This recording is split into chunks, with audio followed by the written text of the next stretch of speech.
Hey guys, how you doing? RDT here with Banks on the BarstoolDMV Baltimore podcast, the sixth episode. It's December 30th, Wednesday night. We're recording this, so you'll hear it Thursday and Friday. I guess, Banks, we can jump right into it. We just had a huge Maryland win, big win. Wasn't the best game. Terps taking on Penn State, first conference game. So we, didn't really know what to expect, and Maryland kind of got punched in the mouth. Tell us a little bit about it. I don't know if they got punched in the mouth as much as they came out absolutely flat. They came out and hit 2 threes early and then couldn't hit anything. It was outrageous. I'm riding a roller coaster of emotions right now with the way they came back, and Diamond Stone played just an incredible, like one of the most incredible Maryland basketball games I've seen individually since probably Grievous Vasquez triple-double against UNC. He just carried the team 100%. And then I'm riding on the frustration of the fact that we should blow Penn State out by 25, and the fact that the over didn't hit. It was 134.5 for me, and referee didn't call a foul in a two-possession game when Penn State was trying their hardest to foul 15 seconds left. It was ridiculous. I know Portnoy's kind of cornered the market on the ranting about bad beats and all that stuff, but we're recording this maybe half an hour after the game, and I'm steaming a little bit. Yeah, I'm sure SVP may have this on his bad beat segment tonight. I'm not a gambler, but I saw everyone on Twitter who was kind of fuming about that last no call. Dude, Layman swatted some guy who had a free layup, and it was like a lot of times the play is to not even try to block that and not give up the and one, like just leave that possibility out, because the layup was going to keep it at a two-possession game. It was 70-64, and the layup would have hit the over, and it also would have kept it a two-possession game, and he had to reach up and make a hero play and block it. So I want to be mad at Diamond Stone for missing the front end of the free throws at the end, but there's no way in the world anybody could be mad at Diamond Stone right now with the way he played, with the way he bailed our asses out. So Jake Layman, fuck you for blocking that shot, and fuck you for missing, I think, 4 to 5 threes, something like that. Yeah, I think he won 1 of 5 from 3. So, frustrating, absolutely frustrating. Yeah.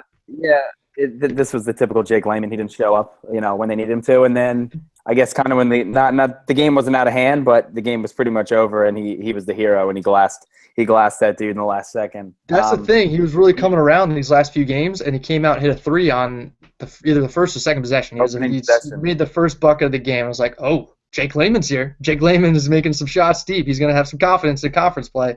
And no, he missed his last 4 and was virtually useless. So yeah, he turned back into Jack Layman, which they called him before the UConn game.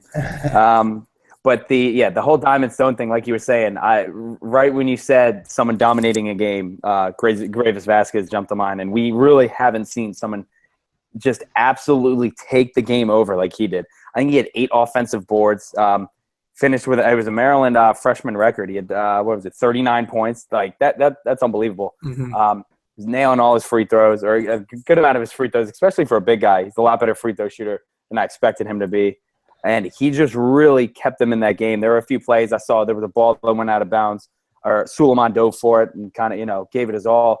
And the first person over there to pick him up was Diamond, and he was in his face, pounding on his chest. So he was into the game. He was pumped. It's great to see because he was he was underachieving, I guess, the first few games. But it seems like he's something's clicking, and it was all off the bench. It was 39 points and 12 boards off the bench. You don't see that, from anyone, let alone a freshman. Anytime. I really thought he was coming around the last few non-conference games, and I was feeling good about the role that he was carving out. I feel like Turgeon was really just kind of letting him loose and letting him do his thing out there a little bit in those last few games. So I was kind of expecting to see him play a bigger role and was excited to see him progress the way he has. But by no means did I ever think, even in this entire season, that I'd see him put up 39.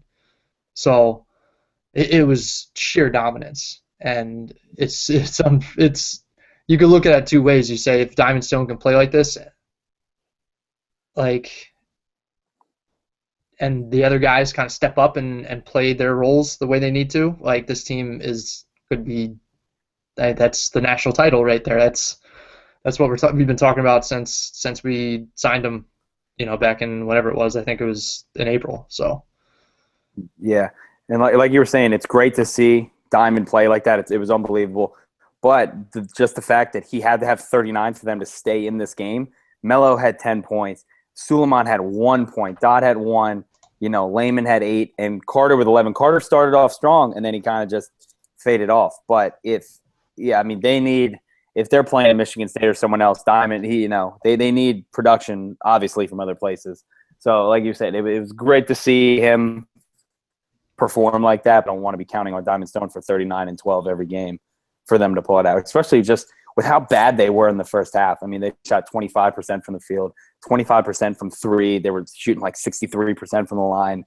So they were really bad. And then they had that run at the beginning of the second half, and they were bad again. They had 2 very, very bad runs. But yeah, like I was saying, you could see where the ceiling is, but you could also say, hey, look at these other guys. If Diamond Stone hadn't gotten it together, this team could lose to anybody in any game. Mm-hmm. So hopefully that's the worst that everybody else is going to play. It's the only time we're going to need a hero individual effort like that, and I think it will be. You can make the excuse that it's a win or break game. The crowd really wasn't quite what it could be. The crowd was pretty good when it was into it. It was not completely full, but they were into it and all that, and there was a lot of noise. But Penn State at home. Those are games that you shouldn't even think twice about. You should blow them out and get your guys rest. Get some of the guys off the bench. Get them some work. It's Penn State. They've been trash all year. Yeah, I was. Yeah, like you said. I mean, I wasn't expecting them to really, win by 30, but I also wasn't expecting to be sweating this game with 6 minutes left, in the second half. So, like I said, weird start time, 5 o'clock start time on a Wednesday afternoon before New Year's. Oh yeah, real frustrating. Not to pull the excuse card or anything, but I don't know. Then they got Saturday at Northwestern, first Big Ten road game. You can't sleep on Northwestern, and it's a road game too. So I'm sure they're licking their chops. They're looking at this game. They're looking at the tape. I'm sure they're a little frightened of Diamond Stone a little bit, but I think they're kind of seeing that we're very vulnerable right now, or at least if we play anything even close to how we played tonight, very vulnerable. So yeah, because they played so well against Marshall, and not saying Marshall's anyone anyone that good, but they kind of just went out there and dominated like they should have, and then they kind of just almost laid an egg, especially with Michigan State losing this week and having the chance to jump up a few spots. That would have been a bad loss. So and I think Northwestern, they have I think he's a freshman, some dude who scored like 24, 25 points, I think earlier today. Did he? So I'm blanking on his name, but he looks right. So I think, like you said, they can play. They played them. So that should be a good game. Hopefully we're not sweating this one Saturday as well. Right. They've got a couple of young guys that I think are sophomores now that they had very good freshman years, and now they're really jumping into it. So, especially given that it's a road game, do you know what time that game is actually? I do not know. It's McIntosh. It's Saturday. Here's me. Yeah. Is it a noon game? Saturday game. It may be a 7 o'clock. I'm not sure. I didn't get a chance to look. All right, I'm sure we could chirp White Sox Dave. He'll have some information for us. He'll have plenty to say if that game goes his way. It's an 8 o'clock game. I think that's o'clock for one. I'm hoping. All right. We just wanted to touch on that real quick. Like I said, big win. I think they're now, are they 12-1? They are. I think it's 12-1. Indeed, 12-1. Yes. So good start to go to 1-0 in the Big Ten. 12-1. The slate isn't terribly challenging in the early going, conference-wise, but if they had lost that would have been one that it would have jumped out on the resume to come seeding time for the tournament, and that really boned us last year. So. Yeah, I mean, a win's a win. I'll take it. Yeah, I guess. Yeah, so we can wrap up with that. Jump into another big win. I guess around Baltimore, Ravens pulled off the upset. I think I read that it was the Ravens' biggest upset win. I guess seed wise or the spread wise in history. Spread I wise. think, yeah, spread wise. Was it really? I didn't even know that. That's crazy. Yeah. Was it 2017 over the Steelers? They knocked them out of the playoffs for now. I guess there's still a chance that they can get back in, but yeah. I mean, I guess it was like you wrote, it was a game that no one really expected them to win, and in the end, it was that typical Ravens Steelers. Hard-nosed football. Ravens came out in the end. What do you got on that for us? I really didn't even think that we would compete in the game. I thought that Antonio Brown was going to just torch a beat-up Jimmy Smith. I thought that, Martavis Bryant, I don't think he played in the first game. Just the way that offense has been churning, I thought the Steelers were going to dice us up all day. And in my head, I was ready to run out the clock on the season. I was counting down the days until we could move on and talk about the draft and do all that stuff. And now we're getting this like a nice win here, and we can kind of put a somewhat of a spoil on the Bengals by ensuring that they don't get the bye if we can beat AJ McCarron next week.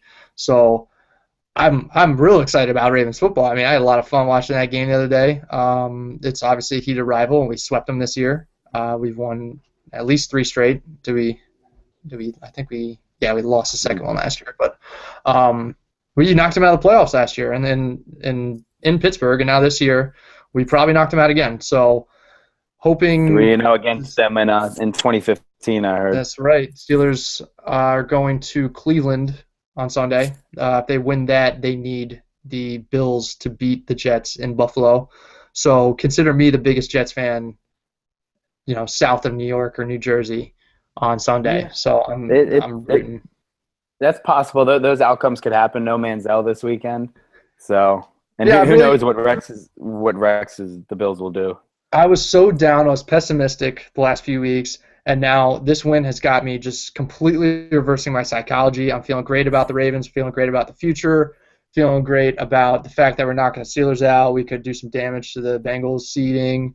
And then I've already started developing pipe dream like playoff situations that I could just watch my favorite rivals just get torched. Like, we could knock out the Steelers here. We could knock the Bengals down to the 3 seed, where the Jets could maybe beat them, and then the Jets could go to New England. And if they've been playing them very tough, not just this year, but the past couple of years, been playing tight games with them. Really, since Mark Sanchez left, that was really the thing, I guess. But now they got Revis. If Revis were to go into Foxborough and make a huge play and beat the Patriots in New England this year, I would be close to satisfied with how the season went. At least after if at like maybe 1-3 this season, once I was like, okay, this is not going to be a good season for us. It's kind of going downhill. If you could lay out this outcome at that point, I would think about taking it. I don't think I would, because I have that faith in Ravens to battle back and get in the race for a good 8 weeks this year.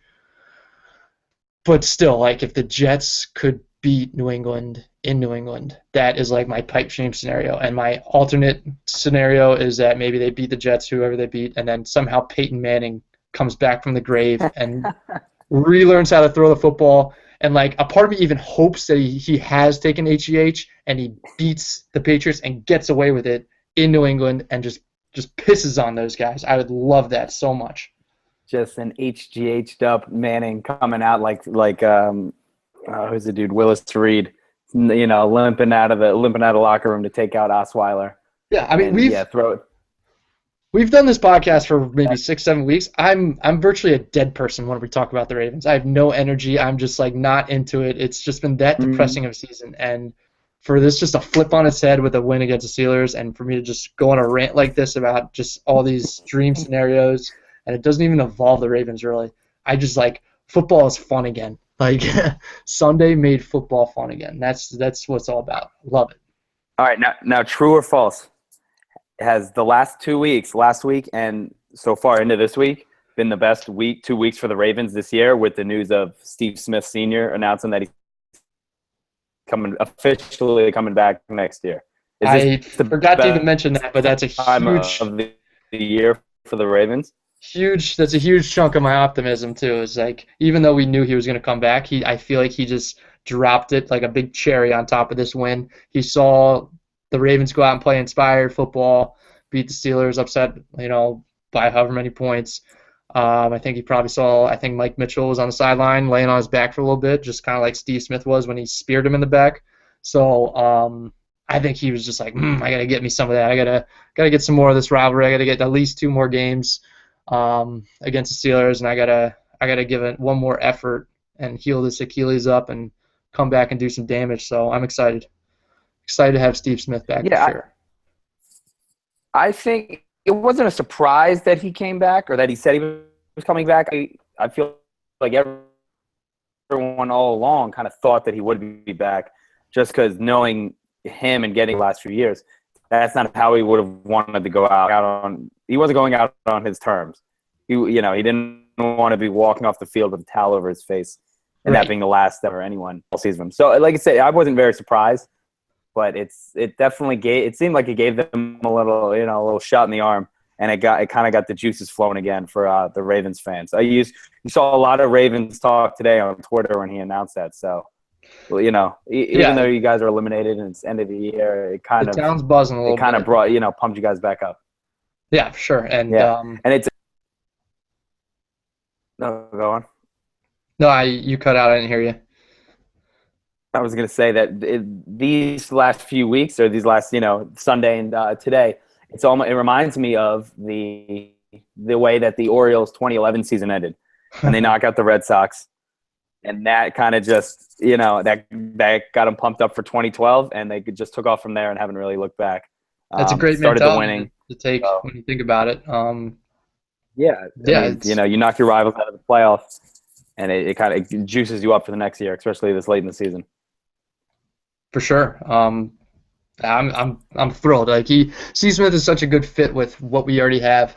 I think with the way Aiken has stepped up, which has been just beautiful. It's been beautiful. I think he's got the third longest streak of 5+ receptions or something going in the entire NFL.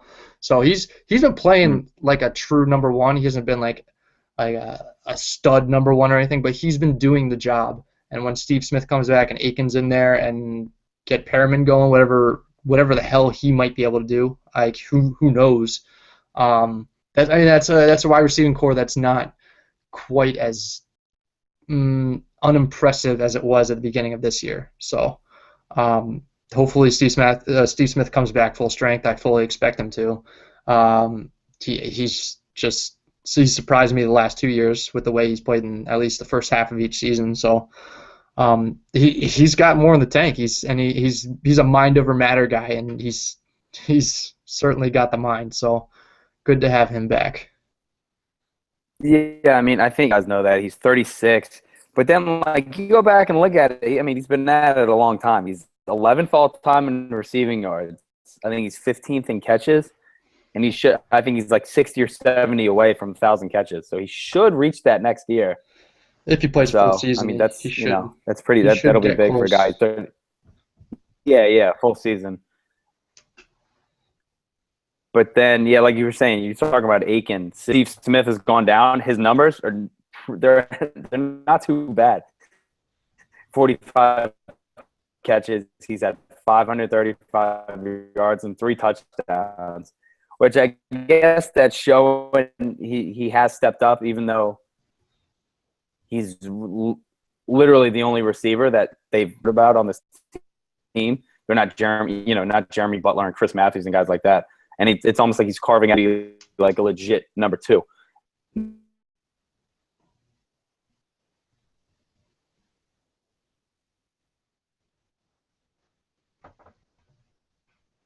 You there? I'm losing you. 3 years. What'd you say? Oh, Connection's choppy right now. No, just talking about I was just what he's done since Steve Smith has gone out. You got me? Yeah, I think we're back. Yeah, like I said, Aiken's he played like a number 1. He's carving out a role as probably number 2, number 3. So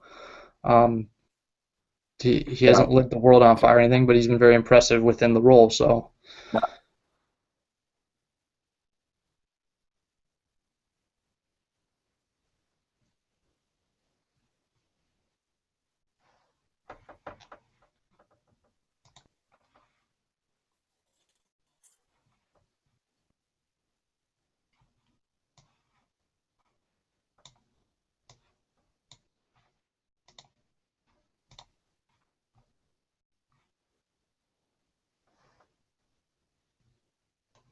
Yeah, there. I'm here.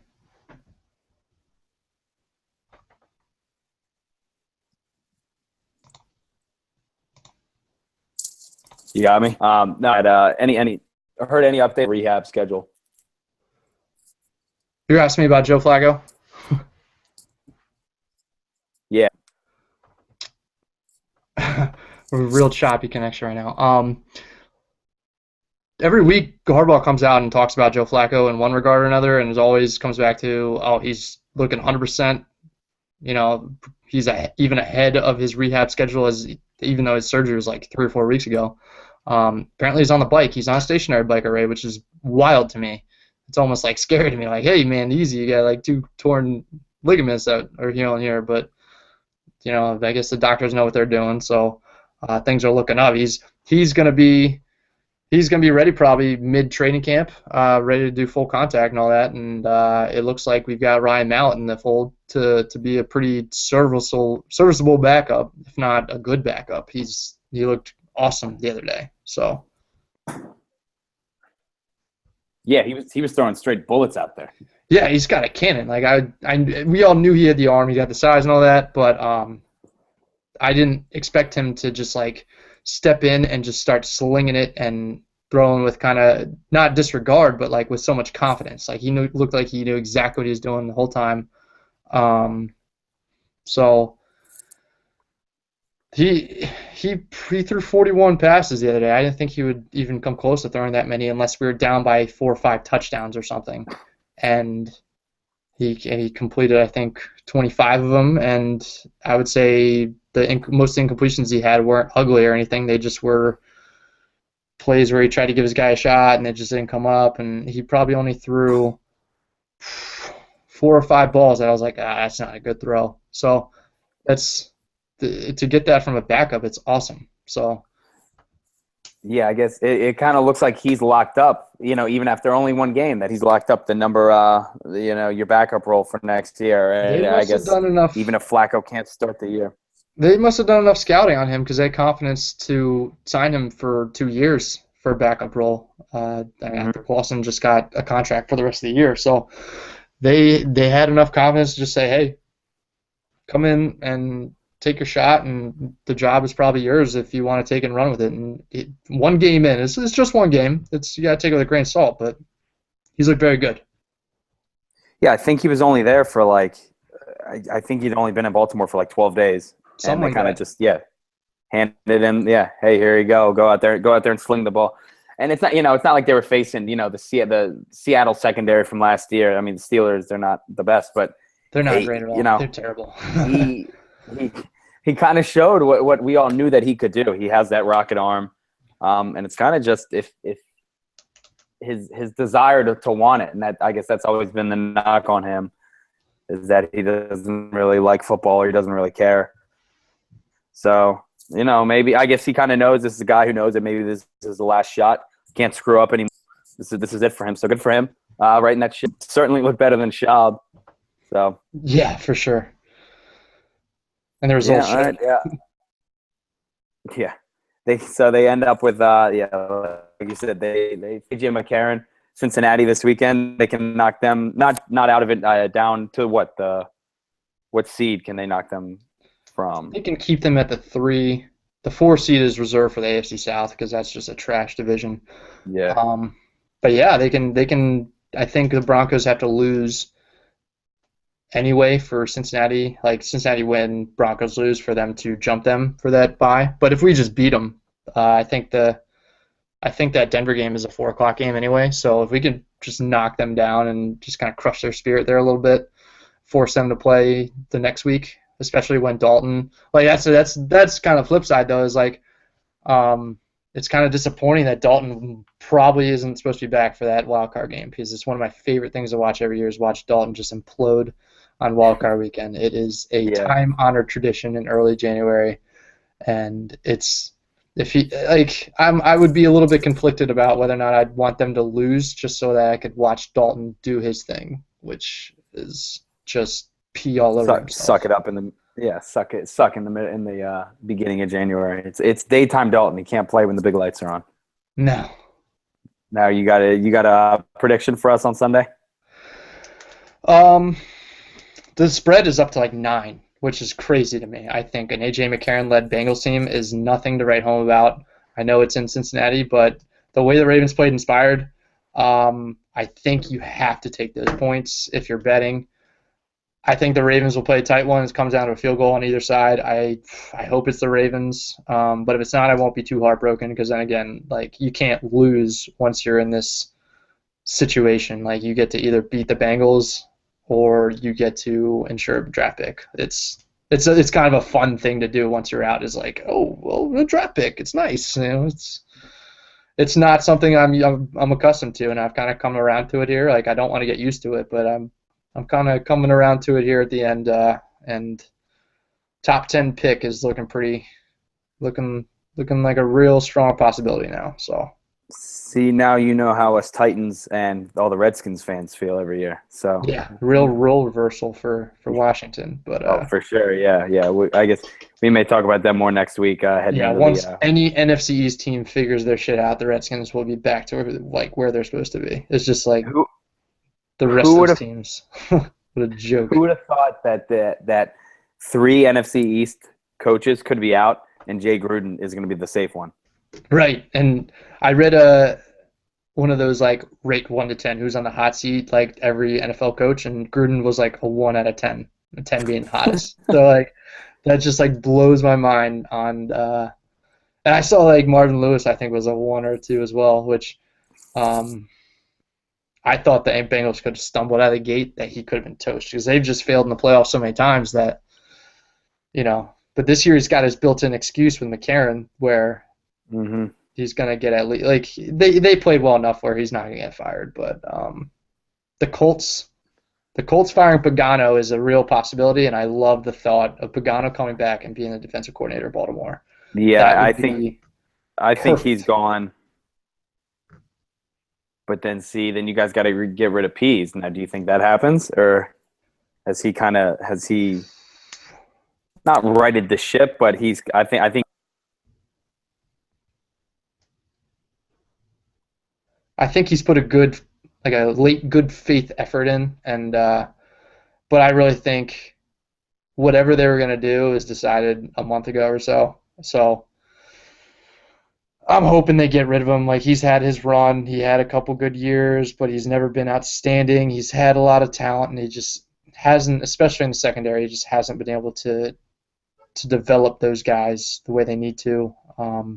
So if a guy like Pagano is available, I think that Pagano could be very well be a good head coach somewhere else, and he could get a job immediately. I think he has the makeup, and I think he's a great interviewer.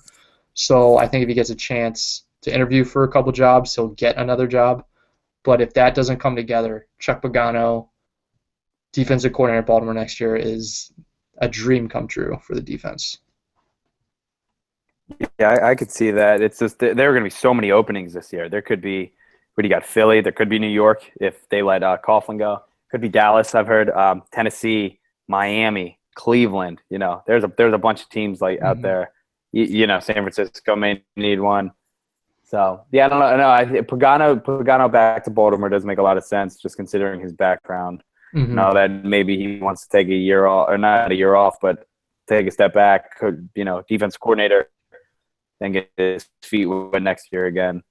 So I don't know. I guess we'll see. Moving on from the Ravens real quick. Talk about the Caps a little bit. Still just freaking scorching hot. Scorching. Scorching. Number 2.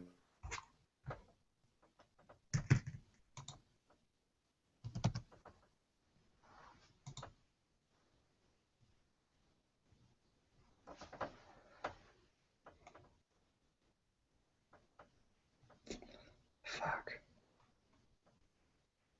power or penalty killing unit. It's just they're firing on all cylinders right now. Hope he's absolutely murdering the game right now. It's they look really good. They look like the Stanley Cup favorites right now. I know, there's a lot of time left, but I don't know what do you Uh, I mean, they've been hot. I'm worried about the fact that they could be a little hot too early, but that seems like kind of ironically, a hot take, if you will. We've just been beaten down so many times by great, great regular season cat teams that have fallen on their face in the playoffs that I'm like uncomfortable with how good they are. Like they are just silly good right now, and we've seen it before multiple times, and it just hasn't worked out. So like you definitely don't root for them to lose or anything. But it's like, hey, let's cool off a little bit. Let's take it easy. Let's not get too wild up here with all these wins. So they have a tough stretch of 5 road games coming up here. I think they go to Carolina. There's the 3 New Jersey, New York teams, and another road team. Um, I don't think they've been plenty tested. I think we know what they're capable of, but it could just be a stretch where they kind of take a step back, they kind of tumble, they cool off a little bit. So we'll see.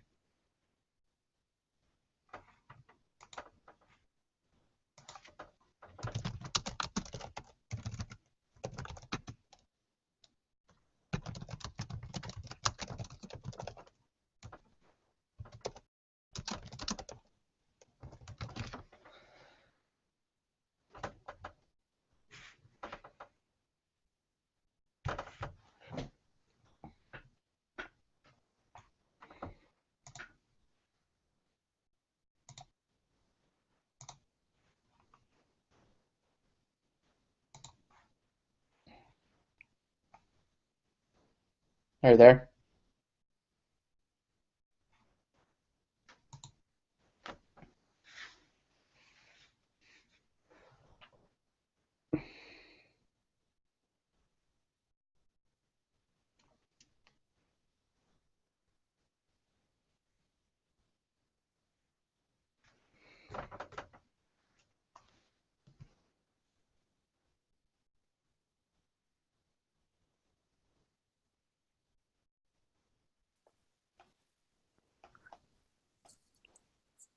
Yo, can you hear me? Yeah, I can hear you. Can you hear me?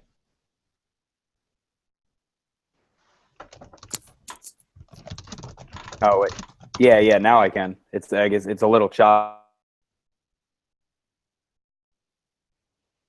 It's choppy again. Fuck.